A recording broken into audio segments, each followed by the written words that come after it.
Hello guys, welcome back to another video. और इस video में हम स्ट्रेट लाइन की जो चैप्टर है उसे स्टार्ट करने वाले हैं। तो फर्स्ट हम देखेंगे कि एक्चुअली एक स्ट्रेट लाइन किसे कहते हैं और रियलिटी में अपने आसपास हम एक स्ट्रेट लाइन कहाँ पर देख पाते हैं। तो आप में से बहुत लोग ये कहोगे कि एक पतली सी तार ले लो या फिर एक पतली सी स्टिक ले लो जिसे हम स्ट्रेट लाइन कह सकते हैं।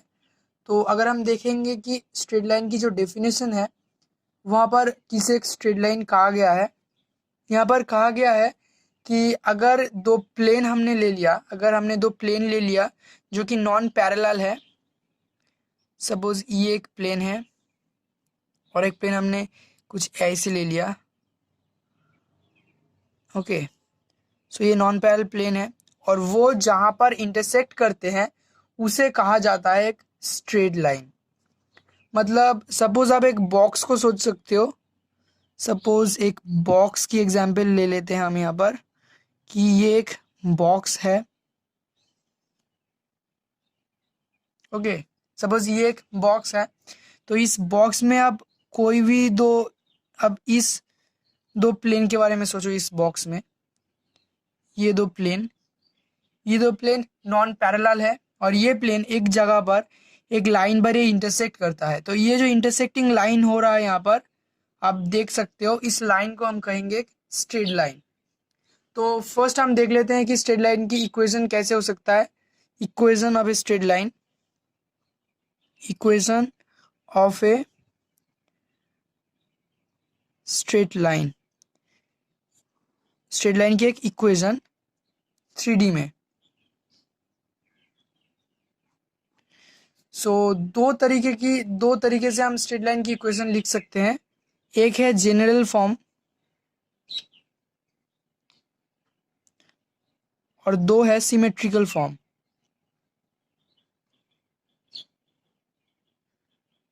सिमेट्रिकल फॉर्म तो मैंने जो पहला वाला एग्जाम्पल आपको दिया था कि एक बॉक्स अगर हमने ले लिया तो उसकी दो प्लेन जहाँ पर इंटरसेक्ट करेगा वो लाइन भी एक इंटरसेक्टिंग लाइन होगा।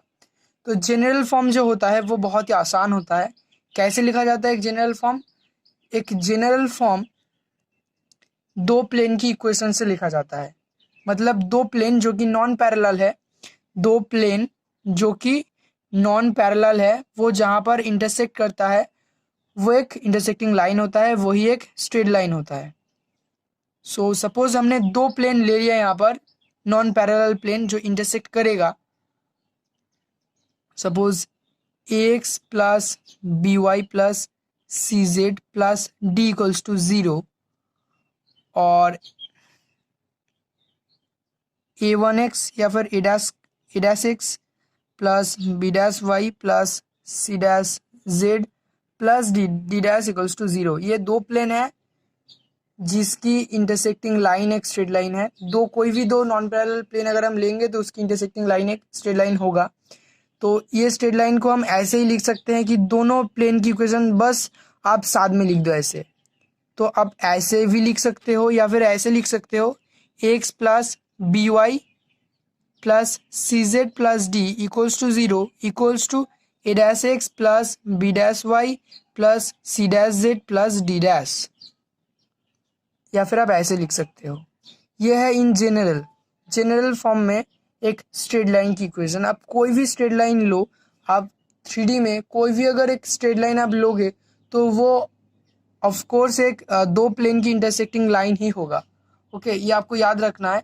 इसीलिए कोई भी स्ट्रेट लाइन को हम ऐसे रिप्रेजेंट कर सकते हैं, दो प्लेन से कोई भी एक स्ट्रेट लाइन हमेशा दो प्लेन की इंटरसेक्टिंग लाइन ही होगा। नेक्स्ट आता है सिमेट्रिकल फॉर्म। तो जनरल फॉर्म कुछ ऐसे होता है। अब हम देखेंगे सिमेट्रिकल फॉर्म। तो इसके लिए दो चीज हमें जरूरत है। एक है point of A straight line, symmetrical form.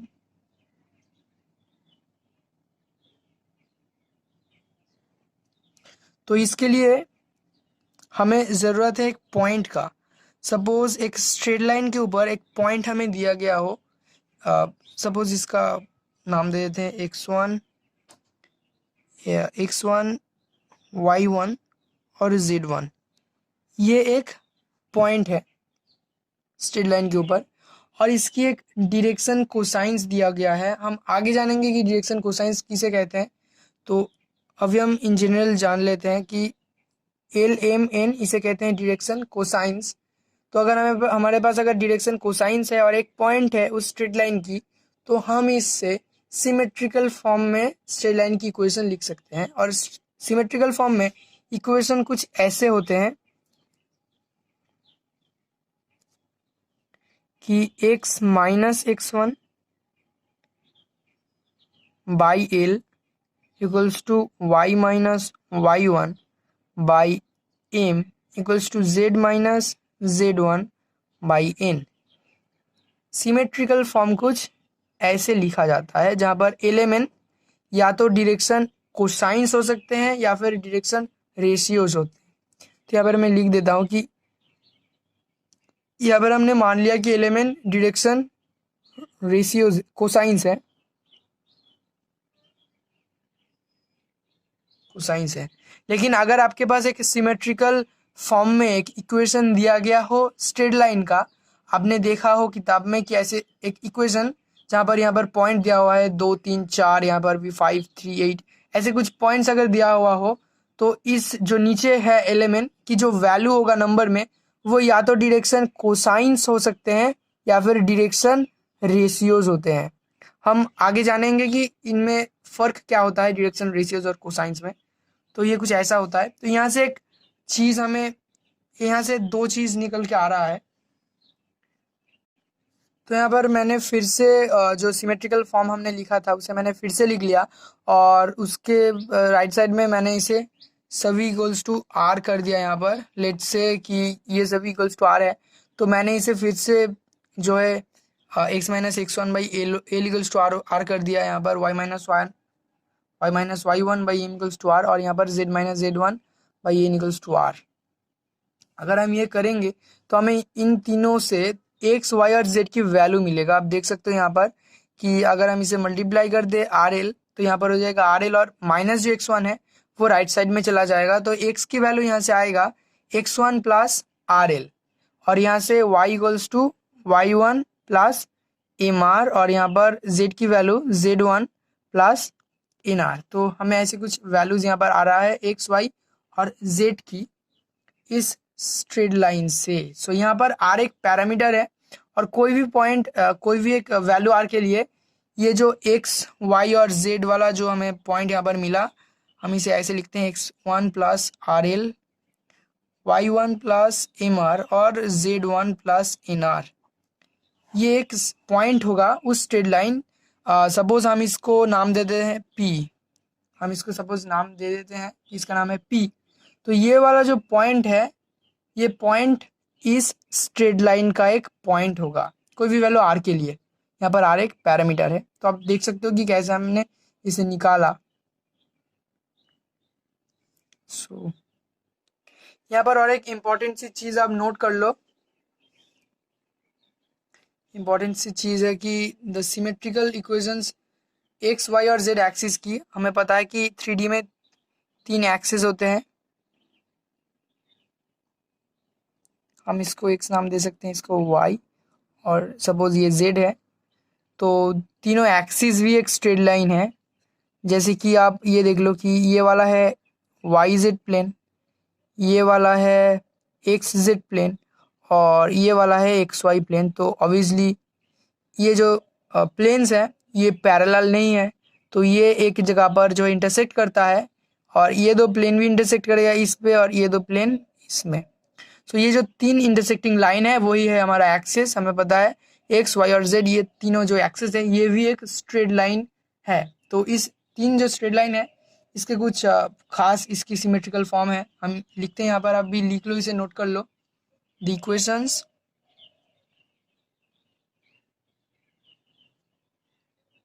of x, y and z axis are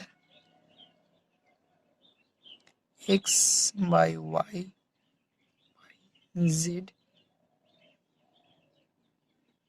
तो ये है x एक्सिस की सिमेट्रिकल फॉर्म। सिमिलरली ये है वाई एक्सिस की सिमेट्रिकल फॉर्म,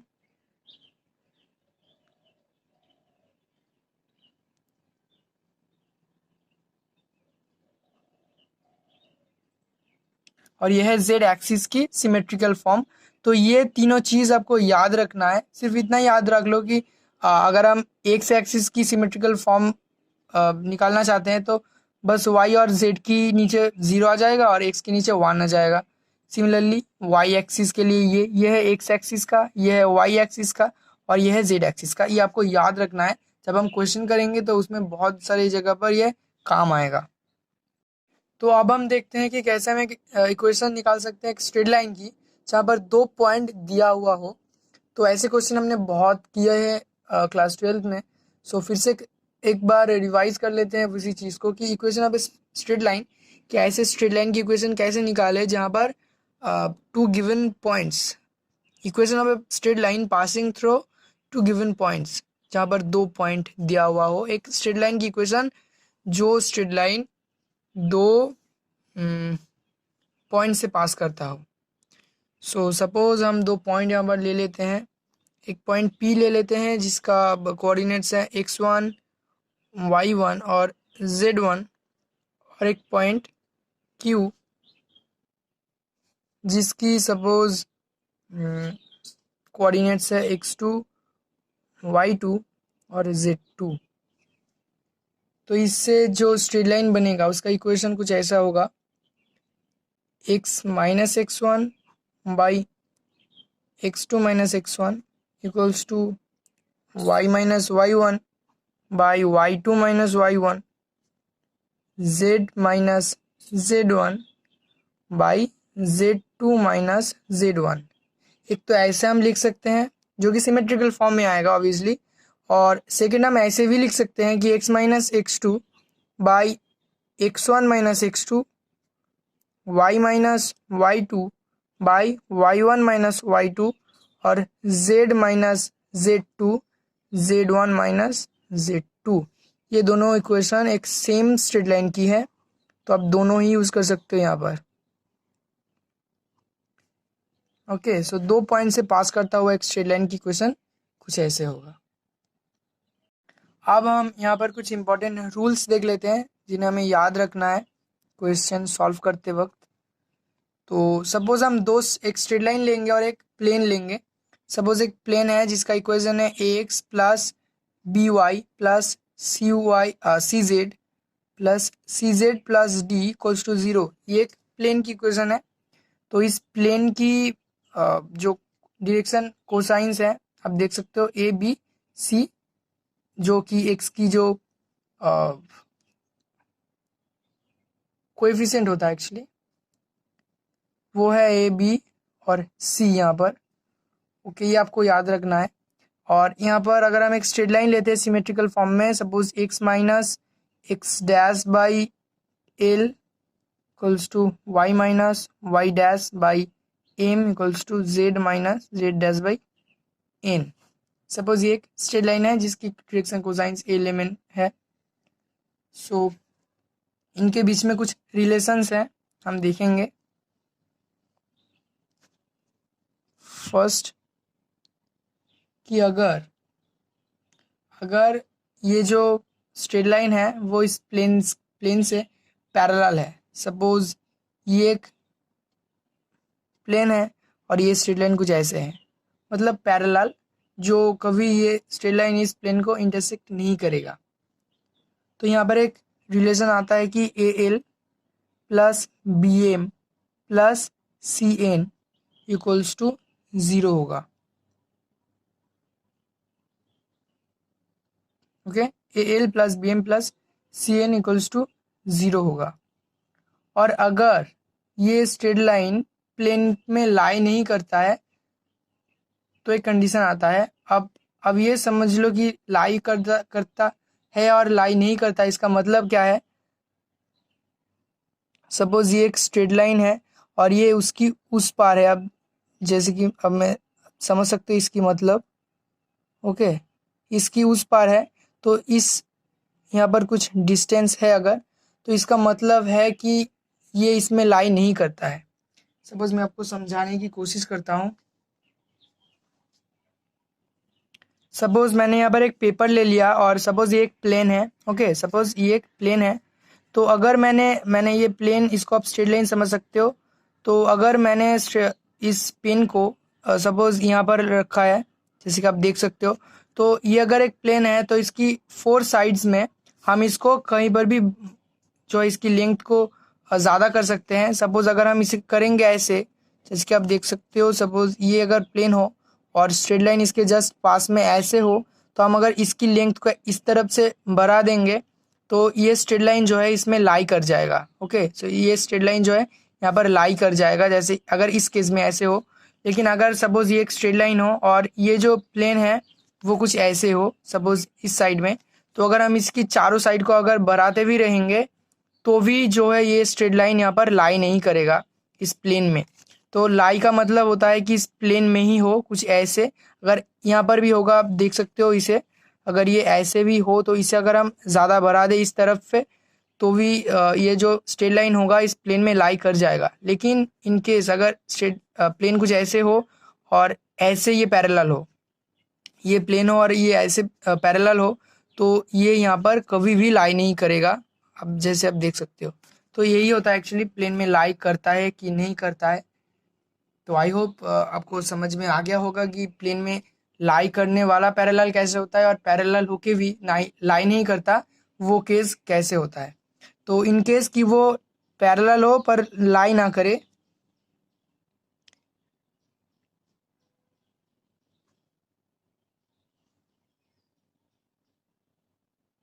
पैरेलल हो और नॉट लाई हो, ये दोनों, ये प्लेन और ये स्ट्रेट लाइन अगर पैरेलल हो और नॉट लाई हो तो A L plus B M plus C N equals to 0 होगा पैरेलल केस के लिए। और A X dash plus B Y dash plus C Z dash, मतलब ए बी सी ये तीनों पॉइंट, और उसके साथ अगर हम इसे मल्टीप्लाई करके प्लस कर दें, मतलब X X dash B Y dash plus C Z dash करे तो इसकी भी वैल्यू 0 नहीं आएगा in case of not lie. Okay, अगर ये नॉट लाई करेगा तो ये नॉट लाई के लिए ये वाला कंडीशन है। तो सिमिलरली अगर हम ऐसे केस ले लें कि पैरेलल हो और लाई करे तो उस केस में A L plus B M plus C N equals to 0 होगा और A X dash plus B Y dash plus C Z dash ये भी 0 होगा इन दिस केस, अगर पैरेलल हो और लाई भी करे। अब एक ऐसा केस देखते हैं जहाँ पर एक अगर परपेंडिकुलर हो उस स्ट्रेट लाइन, मतलब ये प्लेन है और ये ऐसे परपेंडिकुलर है, या फिर ऐसे ये भी परपेंडिकुलर है। ओके, सो यहाँ पर आपको शायद दिखा नहीं है, मिस्टेक हो गया थोड़ा। तो ये सपोज प्लेन है और ये कुछ ऐसे है जो कि परपेंडिकुलर है एट राइट एंगल्स। तो यहाँ पर एक कंडीशन आता है, तो आपने देखा होगा वो वाला इक्वेशन, आपने शायद नोट कर लिया होगा। उस केस में L by A equals to M by B equals to N by C होता है। L by A equals to M by B equals to N by C, ये वाला कंडीशन होता है। क्वेश्चन में ये बहुत ही हेल्प करने वाला है। और एक चीज़ हम यहाँ पर तो ये वाला 3 केस हो गया। और एक केस है कि स्ट्रेट लाइन और हम एंगल भी निकाल सकते हैं प्लेन और स्ट्रेट लाइन की। सपोज ये प्लेन है और ये स्ट्रेट लाइन इंटरसेक्ट हो या फिर ना हो, तो ये वाला एक स्ट्रेट लाइन है तो उसकी हम प्लेन, मतलब ये प्लेन है सपोज और ये स्ट्रेट लाइन है, तो उनके बीच में जो एंगल होता है थीटा सपोज, तो उस एंगल को भी हम निकाल सकते हैं। तो उसकी फॉर्मूला कुछ ऐसे है कि sine theta equals to A L plus B M plus C N root square root of L square plus M square plus N square into A square plus B square plus C square. तो L M N आपको symmetrical form में अगर straight line की equation दिया हुआ हो तो L M N की वैल्यू आपको मिल जाएगा। और ए बी सी कोई भी प्लेन अगर आपको दिया हुआ हो, suppose 2x plus 3y plus 6z plus 5 equals to 0, suppose ये प्लेन कुछ ऐसे दिया हुआ होगा, तो वहाँ पर भी आप देख सकते हो ये हो गया ए की वैल्यू, ये हो गया बी की वैल्यू और ये हो गया सी का वैल्यू, तो वहाँ से भी आप ए बी सी का वैल्यू भी निकाल सकते हो। तो अब हम कुछ क्वेश्चन करने वाले हैं। तो अब हम कुछ क्वेश्चंस कर लेते हैं इस चैप्टर से रिलेटेड। सो यहाँ पर आपको क्वेश्चन दिया हुआ हो सकता है कुछ ऐसे कि find the equation of A straight line.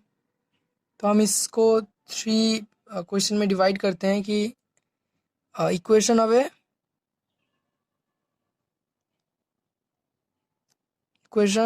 Of A straight line.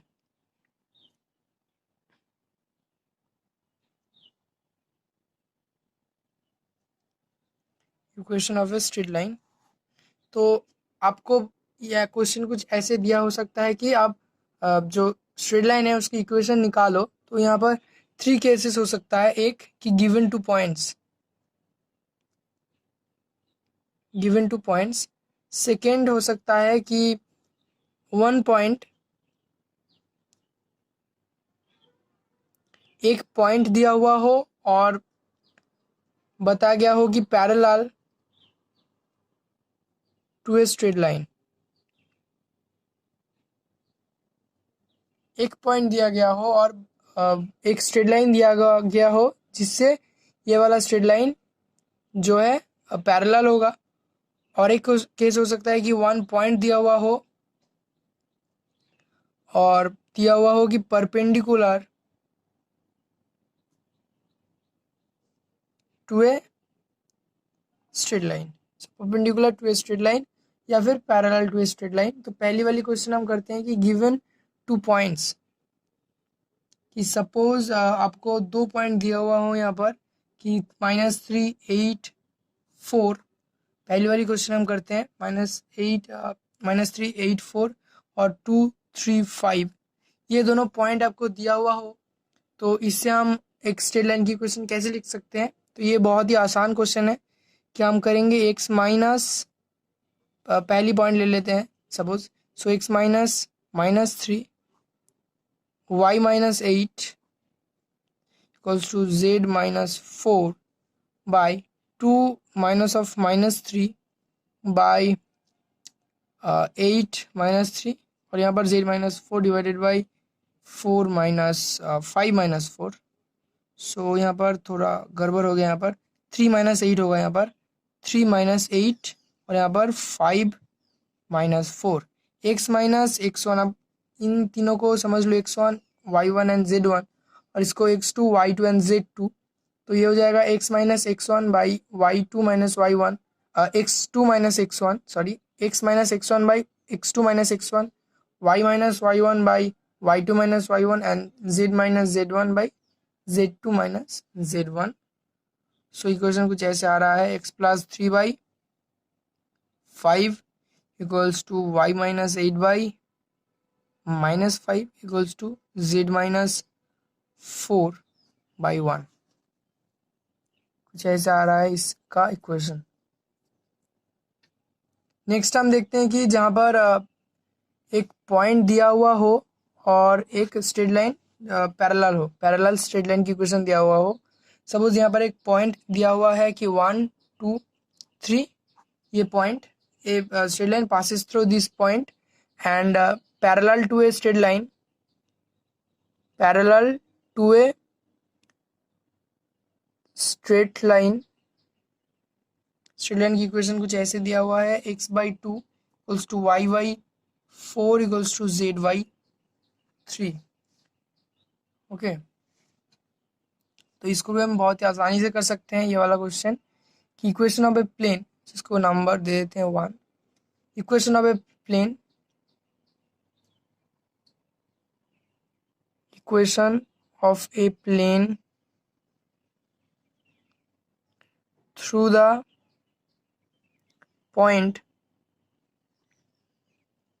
point 1 2 3 and parallel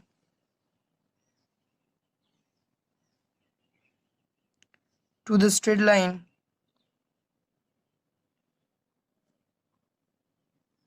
1 is सो क्या होगा, ऊपर में x minus x1 y minus y1 और z माइनस z1 टाइप का आएगा।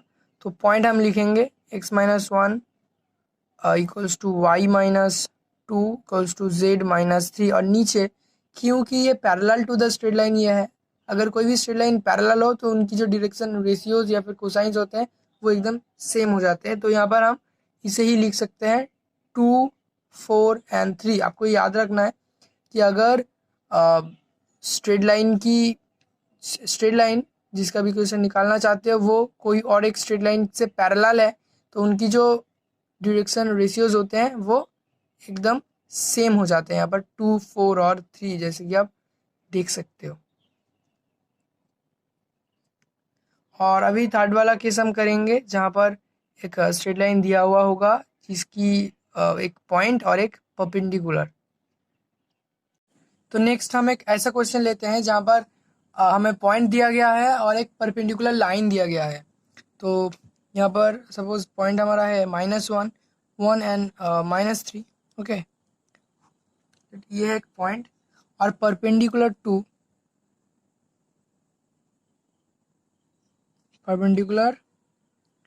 To straight line. मैं उसका इक्वेशन यहाँ पर लिख रहा हूँ कि perpendicular to x minus 3 by -2 equals to y plus 1/3 equals to z minus 2 -4।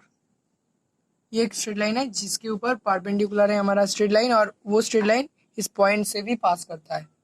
Suppose ये स्ट्रेट लाइन कुछ ऐसे है। ओके, सो इसके ऊपर परपेंडिकुलर, सपोज हमें इस स्ट्रेट लाइन को निकालना है और एक चीज़ हमारे पास जो है वो है इस स्ट्रेट लाइन के ऊपर हमें एक पॉइंट पता है, ये वाला स्ट्रेट लाइन, और हमें ये स्ट्रेट लाइन निकालना है। और सो देखते हैं क्या कर सकते हैं। सपोज हम यहाँ पर r ले लेते हैं, लेट्स से r। एक चीज़ आप देखो, नोटिस करो यहाँ पर कि ये स्ट्रेट लाइन है ये वाला सपोज, और ये वाला स्ट्रेट लाइन जिसकी क्वेश्चन हमें निकालना है, इन दोनों में एक पॉइंट कॉमन आएगा, वह ये इंटरसेक्टिंग पॉइंट। ओके, ये पॉइंट इस स्ट्रेट लाइन में भी होगा और इस स्ट्रेट लाइन में भी होगा। तो हम मान लेते हैं r और इससे हम 3 पॉइंट ले लेते हैं और मान लेंगे कि वो वाला पॉइंट ये वाला पॉइंट है जो कि दोनों ही स्ट्रेट लाइन में है। सो मान लेते हैं कि इक्वल्स टू r है, तो यहाँ से x की एक वैल्यू आएगा, y की एक वैल्यू आएगा और z की एक वैल्यू आएगा। तो हम कुछ ऐसे लिखेंगे, the foot of the perpendicular, कि इसकी जो ये फुट है वो इस स्ट्रेट लाइन में लाई करेगा। ये जो स्ट्रेट लाइन है हमारा, इसकी जो फुट है ये वाली, ये इस स्ट्रेट लाइन में भी लाई करेगा। The foot of the perpendicular lies on the straight line. The foot of the perpendicular lies on the straight line and so let its coordinate, तो इसकी जो फुट है वो इस स्ट्रेट लाइन में लाई करता है, तो हम मान लेते हैं उसकी पॉइंट है। So let its coordinates be. अब देखो x minus 3 by -2 equals to r। So हम इन तीन इक्वेशन से x y z की वैल्यू निकाल सकते हैं। मैं एक दिखा रहा हूँ यहाँ पर, x माइनस 3 -2 इक्वल्स टू, अगर आप r ले लोगे तो x minus 3 equals to -2r हो जाएगा, और अगर -3 को हम उस तरफ ले जाएंगे तो हो जाएगा +3 -2r। सो इस तरीके से x की वैल्यू y की वैल्यू भी निकाल सकते हैं हम। x की वैल्यू यहाँ पर आ रहा है 3 -2r पॉइंट, और यहाँ पर आप देख सकते हो 3r, और 1 अगर उस तरफ जाएगा तो 1 हो जाएगा -1। सो ये हो गया 3r -1, और यहाँ पर -4 अगर मल्टीप्लाई हो जाएगा इससे तो -4r हो जाएगा, और ये -2 अगर राइट साइड में जाएगा तो ये हो जाएगा +2। सो ये हो गया 2 -4r। तो ये हो गया वो वाला कोऑर्डिनेट इस पॉइंट का।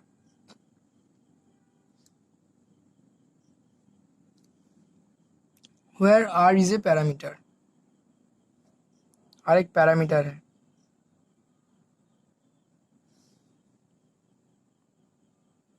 सिंस, अब देखो एक चीज कि ये वाला जो पॉइंट हमने अभी लिखा, ये वाला पॉइंट इस वाले स्ट्रेट लाइन जिसकी इक्वेशन, ये वाला स्ट्रेट लाइन जिसकी इक्वेशन हमें निकालना है, उसके ऊपर ये वाला पॉइंट है, और ये वाला जो पॉइंट वो भी इसके स्ट्रेट लाइन के ऊपर है। तो हम लिखेंगे सिंस द पॉइंट्स -1 1 -3 एंड ये वाली जो पॉइंट है 3 -2r 3r -1 and 2 -4r lies on the perpendicular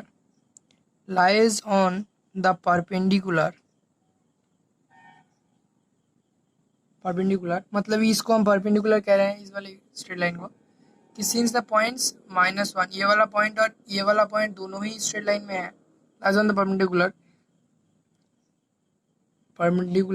the direction cosines, the direction ratios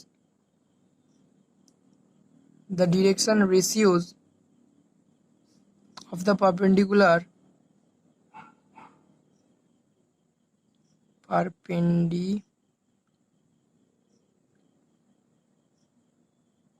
are.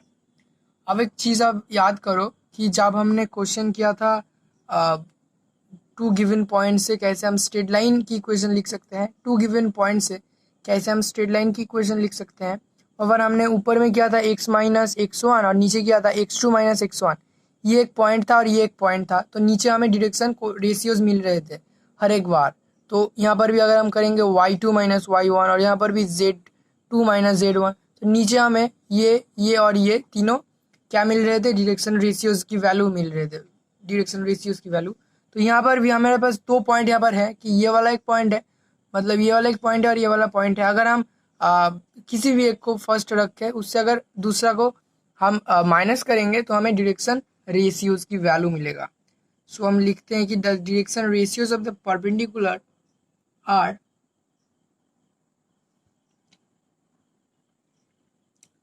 तो सपोज हम इससे माइनस कर रहे हैं ये वाली पॉइंट्स, ओके, तो क्या आएगा,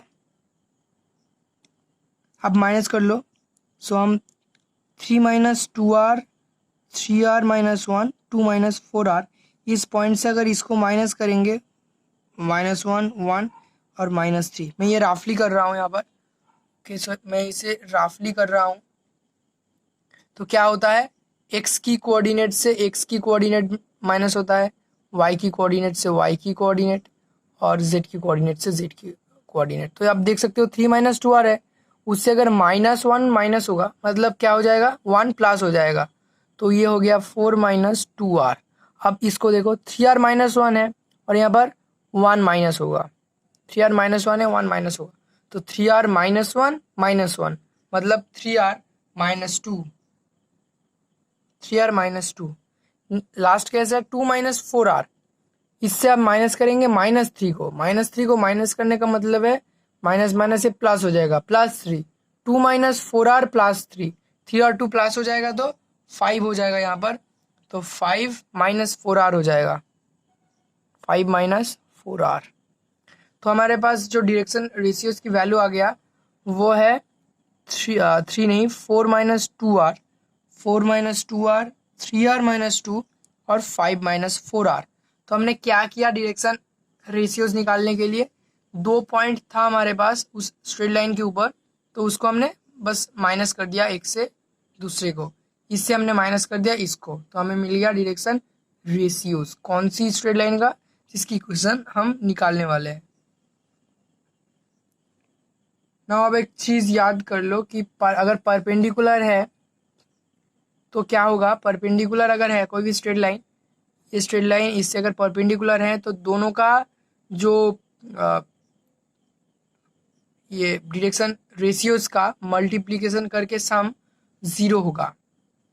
मतलब सपोज आप यहाँ पर देखो, सपोज दो स्ट्रेट लाइन है जिसका एक का डायरेक्शन रेशियोज a1 a2 और a1 नहीं a1 b1 c1 है, सपोज a1 b1 c1 है, और दूसरे का है a2 b2 एंड c2। अगर ये दो स्ट्रेट लाइन का डायरेक्शन कोसाइंस डायरेक्शन रेशियोज हैं, ये अगर दो अलग अलग स्ट्रेट लाइन का डायरेक्शन रेशियोज हैं और अगर वो दो स्ट्रेट लाइन परपेंडिकुलर है, वो स्ट्रेट लाइन अगर परपेंडिकुलर है तो A1 A2 plus B1 B2 plus C1 C2 का इक्वल 0 आ जाएगा। ओके, प्लेन के केस में हमने देखा था ये स्ट्रेट लाइन के केस में भी होगा। ओके, सो हम क्या करेंगे, -2 से अगर हम 4 - 2r मल्टीप्लाई करके उसके साथ प्लस करेंगे किसका, 3 मल्टीप्लाई बाई 3r - 2, उसके साथ प्लस करेंगे -4 multiply by 5 - 4r equals to हो जाएगा 0। वहाँ से r की एक वैल्यू आएगा। सो हम कर लेते हैं इसे,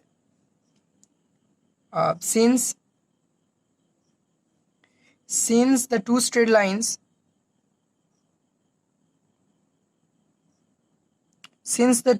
lines are at right angles, क्योंकि दोनों राइट एंगल में है, राइट एंगल मतलब 90 डिग्री एंगल में है, are at right angles, we have क्या होगा, -2 into 4 - 2r, okay, plus 3 into 3r - 2 plus, और प्लस करेंगे हम, फिर यहाँ पर -4 आ रहा है तो प्लस माइनस हम एक बार में माइनस कर देते हैं, -4 इंटू 5 - 4r। तो समझ में आ गया होगा क्यों क्यों यहाँ पर प्लस माइनस हो गया, क्योंकि कुछ ऐसे होता प्लस -4 इंटू, तो -4 था यहाँ पर, तो मैंने प्लस माइनस एक बार में -4 कर दिया यहाँ पर, तो इक्वल्स हो जाता है 0। अब यहाँ से आप वैल्यू निकाल सकते हो और इसे हम मल्टीप्लाई करें तो 4 into 2 8 minus plus 4r 9r 6 20 16r equals to 0 और 4r 9r 13r 16 20 29r minus 34 equals to 0। Sorry यहाँ पर थोड़ा सा मिस्टेक हो गया, तो 29r माइनस 34, यहाँ से हमें वैल्यू मिल जाएगा कि 29r इक्वल्स टू 34 और r इक्वल्स टू 34/29। सो यहाँ पर हमें r की वैल्यू मिल गया। अब हम r की वैल्यू अगर इस पॉइंट, हमारा पॉइंट कौन सा था, ये वाला था पॉइंट स्ट्रेट लाइन के ऊपर, ये वाला था पॉइंट स्ट्रेट लाइन के ऊपर, इसके ऊपर अगर हम r की वैल्यू रखेंगे तो हमें पॉइंट मिल जाएगा एक स्ट्रेट लाइन के ऊपर। अब देखो, अगर हमें पॉइंट मिल जाता है स्ट्रेट लाइन के ऊपर, ये वाला पॉइंट और ये वाला पॉइंट भी स्ट्रेट लाइन के ऊपर है, तो दो पॉइंट अगर हमें मिल जाए तो दो पॉइंट से हम आसानी से जो है, दो पॉइंट से हम स्ट्रेट लाइन की इक्वेशन लिख सकते हैं।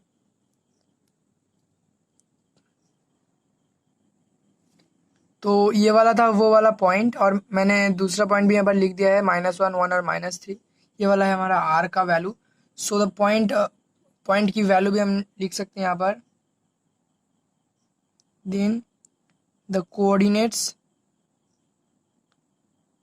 Of the foot of the perpendicular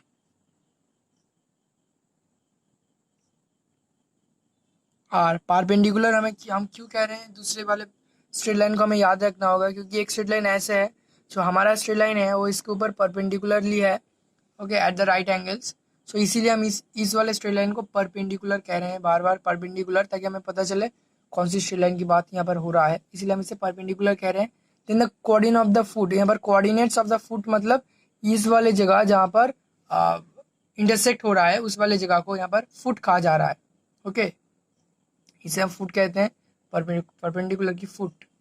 so the coordinates of the foot of the perpendicular are, तो हम इसके ऊपर पॉइंट रख के इसकी वैल्यू निकाल सकते हैं। पहला है 3 - 2 इंटू 34/29, ओके, सो ये हो जाएगा 29 इंटू 3 87, नीचे आ जाएगा 29 और ये हो जाएगा 68 9 19/29। सो फर्स्ट पॉइंट यहाँ पर आ गया 19/29। सेकेंड पॉइंट आएगा 29। सेकेंड पॉइंट क्या है, 3r - 1, 3 इंटू 34/29 माइनस, अब मैं इसे राफली कर रहा हूँ, 3 into 34/29 minus 1 equals to 2 minus 29/29 3, so 73/29। और जो लास्ट वाला पॉइंट है वो है 2 - 4r, और यहाँ पर कर रहा हूँ 2 - 4r। r मतलब क्या, r की वैल्यू मिल चुका है 34/29। ओ सो ये हो जाएगा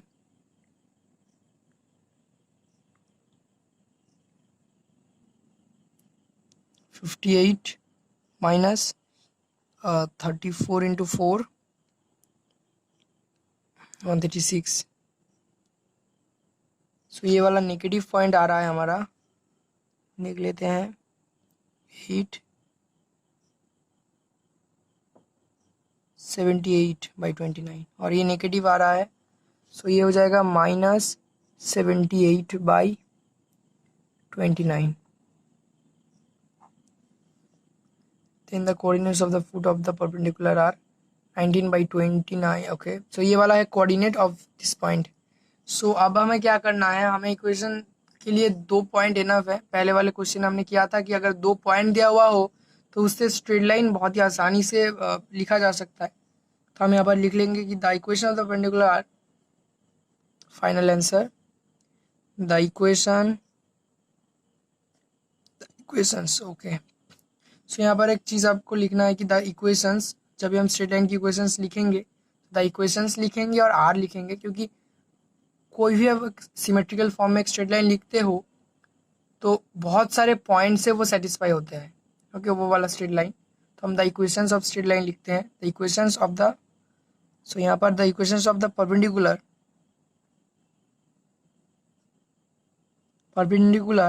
आर द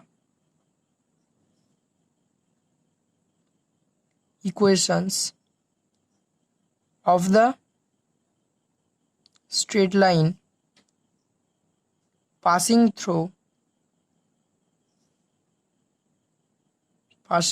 the points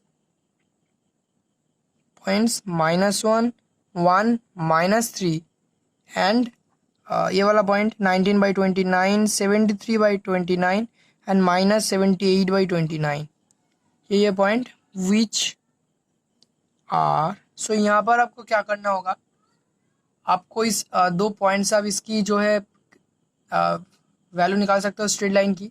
तो ये वाला आंसर में डिस्क्रिप्शन में या फिर कमेंट सेक्शन में दे दूंगा। तो आपका काम यह है कि आप इस क्वेश्चन को करो कि जो मैंने पहले वाली क्वेश्चन में किया था, फर्स्ट वाली, कि 2 पॉइंट से कैसे एक स्ट्रेट लाइन की इक्वेशन लिखा जाता है, आप उसे करो। और ऊपर में आप x माइनस ये वाली दे सकते हो, ये वाली चीज़ें, ओके, y माइनस ये वाली पॉइंट ऊपर में, और नीचे ये वाला पॉइंट, ओके, माइनस ये वाला पॉइंट।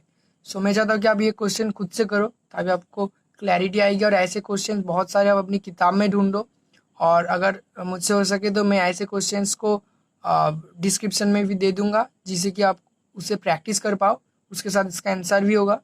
तो मिलते हैं कोई अगली वाली अच्छी सी टॉपिक पर, अच्छी सी वीडियो पे। स्ट्रेट लाइन की जो वीडियो है ये, तो इसके बाद बहुत सारे स्ट्रेट लाइन की वीडियोस जो है आने वाला है। अगर आप चैनल पे नए हो तो ज़रूर सब्सक्राइब कर देना।